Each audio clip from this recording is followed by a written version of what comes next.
सासू माँ बदल गई। कहानी उस घर की है जहाँ बहू और बेटी को एक माना जाता था, लेकिन फिर अरे शिखा बेटा, तू रसोई में क्यों घुसी रहती है? जा, रोटी मैं बना लूंगी। नहीं माँ जी, आप बैठिए, बस सारा खाना बन ही गया है। श्वेता को बोल देती हूँ, वो खाना लगा देगी सबका। सॉरी भाभी, मेरे पास वक्त नहीं है। माँ, मुझे पैसे देना, पार्लर जाना है। हाँ चली जाना, भाभी को भी ले जाना।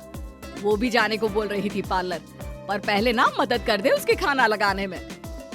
देख माँ, वो बहू है, उसे बहू रहने देना, इतना सर पर मत चढ़ा भाभी को।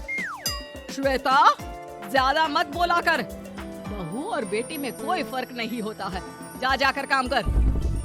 ननद को माँ का भाभी से इस तरह प्यार करना बिल्कुल अच्छा नहीं लगता। वो बार बार किसी न किसी तरह माँ को भाभी के खिलाफ भड़काती रहती, लेकिन कोई फायदा ना होता। एक रोज, अरे बेटे किशन, जा बहू को कहीं घुमा कर ला। सारा दिन घर में काम करती रहती है। हाँ माँ, हम लोग जा रहे हैं ना गोवा। अच्छा जी, भाभी ने तो हमें बताया भी नहीं। वैसे तो सारी पंचायत करती है, ये गोवा वाली बात क्यों छुपा गई हमसे? अरे क्योंकि उसे खुद नहीं पता था बहन। मुझे टिकट सस्ती मिल रही थी तो मैंने बुक कर दिया। हाँ शिखा, पैकिंग कर ले, संडे हम जा रहे हैं गोवा। दोपहर में शिखा पैकिंग कर रही थी कि सास आ जाती है। ये क्या बहू, साड़ियाँ? अरे गोवा जा रही है घूमने या फिर शादी में मायके हैं? माँ जी, ऐसा कुछ है ही नहीं, समझ में नहीं आ रहा क्या रखूं कपड़े में। अरे तेरी और श्वेता की साइज तो एक ही है। उसके कुछ मॉडर्न कपड़े ले ले, आकर लौटा देना। हाँ माँ जी, ये ठीक रहेगा। शिखा श्वेता के पास जाती है और उससे कपड़े मांगती है। ना जी ना, मैं अपने कपड़े ना दूं, वैसे भी फैल जाएंगे मेरे कपड़े, बहुत महंगे वाले हैं। शिखा मुंह लटकाकर कमरे में आ जाती है तो सास कहती है, चल तैयार हो जा, तुझे मैं शॉपिंग करा कर लाती हूँ गोवा की। बस फिर क्या था, सास बहू निकल जाते हैं मार्केट और एक से बढ़कर एक ड्रेस खरीद कर घर आते हैं। पहले बता देती कि नए कपड़े दिलाने वाली है भाभी को, तो मैं अपने ही दे देती ना भाभी को, मुझे दिला देती नए कपड़े। देख श्वेता, परिवार का मतलब सबके साथ रहना होता है, ना कि सिर्फ अपना सोचना। वैसे भी तुझे अच्छे संस्कार सीखने चाहिए। और रही बात कपड़ों की, तो शिखा, आज से घर पर भी तू मॉडर्न कपड़े ही पहनेगी। कोई जरूरत नहीं है ये साड़ी वाड़ी लपेटने की। अब क्या था, घर पर श्वेता और शिखा एक जैसे रहते हैं। एक बार पड़ोसन आती है। अरे बेटा, अपनी माँ को तो बुलाना, जरा बात करनी है। शिखा सास को बताती है और रसोई में चली जाती है। ये आपकी बेटी बहुत बड़ी हो गई है, इसके लिए एक रिश्ता है, कहो तो बता दूं। ये बेटी नहीं बहू है, घर में सब एक जैसा ही रहता है। वैसे मेरी बेटी भी बड़ी हो गई है, कोई रिश्ता हो तो जरूर बताना। पड़ोसन रिश्ता लेकर उन लोगों के घर आती है।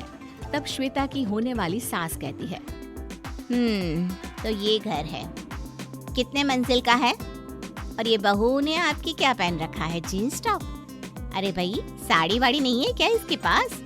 देखिए, सर्दी है तो साड़ी में बहू कैसे मैनेज करती, वैसे पहनती है साड़ी भी। देखिए, हम लोग ठहरे पैसे वाले लोग, कोई कमी नहीं है हम लोगों के पास पैसों की, बहुत पैसे हैं, जमीन, नौकर चाकर, कार, सब कुछ है, लेकिन घर में संस्कारी बहू चाहिए, समझ रही है ना आप? सास कुछ कहती कि श्वेता बोल पड़ती है, हाय रे, नौकर चाकर से लेकर जमीन, कार, पैसा, हाँ, मुझे रिश्ता मंजूर है मुझे। अरे रुक जा श्वेता, मैं बात कर रही हूँ ना। देखिए, हम लोगों के घर इतनी आजादी नहीं मिलेगी। अरे हाँ कर देना माँ, हाँ कर दे जल्दी से। सास क्या करती, बेटी की शादी ऐसे घर में कर देती है जहाँ ना उनके विचार मिलते हैं और ना ही आचार। शादी की बात एक रोज फोन पर, श्वेता बेटा, एक बार घर आ जा, बहुत दिल करता है तुझे देखने का। माँ, वो घर पर बहुत काम होता है, कैसे आऊँ? बड़ा घर है, लेकिन आने जाने वालों की लाइन ही लगी रहती है।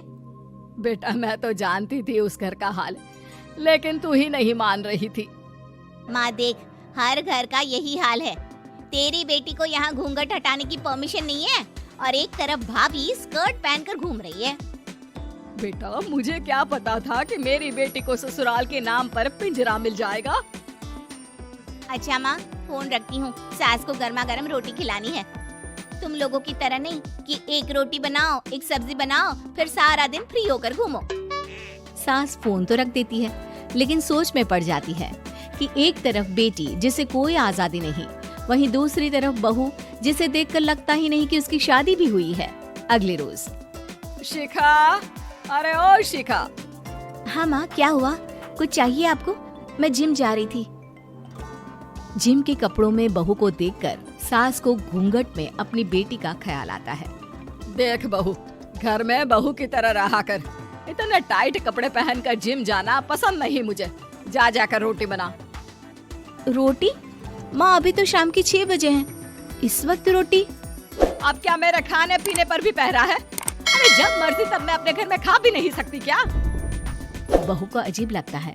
वो समझ नहीं पाती कि जो सास कल तक इतनी सपोर्टिव थी, उन्हें अचानक से क्या हो गया। वो किचन में जाती है, गरम रोटी के साथ 2 तरह की सब्जी, रायता, सलाद सब लेकर सास के पास आती है। माँ जी, खाना। इतना सारा खाना? राक्षस समझा है क्या मुझे? रोटी मांगी थी मैंने गर्मा गर्म बस। पर माँ जी, रोटी खाती किससे आप? सब्जी तो बनानी थी ना। अरे भूख मर गई मेरी तेरी बहस से। जा जाकर काम कर, अंदर पूरी रसोई साफ कर। बहू अंदर चली जाती है। थोड़ी देर में श्वेता घर आती है। अरे शिखा जल्दी से चाय ला, पकवान बना, मेरी बेटी आई है। अरे नहीं नहीं माँ, ड्राइवर बाहर खड़ा है। मैं तो घर का कोई सामान खरीदने के बहाने यहाँ आ गई हूँ, मुझे जाना होगा। अरे बेटा, पर कितने दिनों बाद देख रही हूँ तुझे, रहने आ जाना 2-4 दिन के लिए। आ जाऊंगी माँ, जब मेरी सास मरेगी तब। मैं तो रोज मन्नत मानती हूँ कि मेरी सास मर जाए तो अच्छा है। अच्छा चल, जा रही हूँ माँ। हे भगवान, कैसे कैसे दिन देखने पड़ रहे हैं मेरी बेटी को। सास अंदर जाती है, जहाँ श्वेता की जिम वाली सहेली का फोन आया होता है। क्या बात है, आज जिम नहीं आई? अरे पता नहीं यार, आज माँ को क्या हो गया अचानक। पर खैर कोई नहीं, लगता नहीं कि मैं अब जिम आ पाऊंगी। शिखा स्पीकर पर बात कर रही थी, जिसे सास सुन रही थी। यार ये सास ना होती ही ऐसी है। मैं तो कहती हूँ बुढ़िया जल्दी मरे और तू आराम से जिए। शिखा को सहेली की बात पर गुस्सा आ जाता है। माँ के मरने की कौन सा बच्चा दुआ मांगता है मोहिनी? आगे से ऐसी बात मेरे सामने मत करना। हमारे घर की शोभा ही माँ है। क्या हुआ जो थोड़ी शक्ति दिखा रही है? उसमें भी कोई ना कोई उनकी भलाई ही होगी। मैं तो कहती हूँ भगवान मेरे जैसे सास सबको दे, जो सिर्फ माँ की तरह है। सास वाली तो कोई बात ही नहीं है उनमें।